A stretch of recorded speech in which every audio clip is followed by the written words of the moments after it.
Makatarungan bang harangin ang pansamantalang paglaya ni dating Pangulong Duterte mula sa ICC? Binatikos ni Davao City Representative Paulo Pulong Duterte ang grupong One Sambayanan at iba pang kritiko sa tangkang pagbawal sa anumang bansa na tumanggap kay dating Pangulong Rodrigo Duterte, kaugnay sa kanyang apela para sa pansamantalang paglaya mula sa International Criminal Court. Ayon kay Pulong, kinidnap umano si Duterte ng kapwa Pilipino at iginiit na lehitimo ang kampanya kontra droga na nagligtas daw sa bansa. Tinawag niyang tambangag ang mga kritiko at inakusahan ang mga ito ng paglustay sa buwis ng bayan para sa pansariling ambisyon. Giit niya, matanda na si Duterte at wala nang banta sa pagkapangulo, kaya nararapat lamang na makabalik ito sa Pilipinas.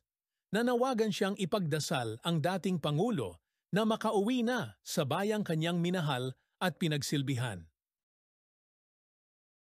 Salamat sa panonood. Huwag kalimutang i-like, i-share at mag-follow.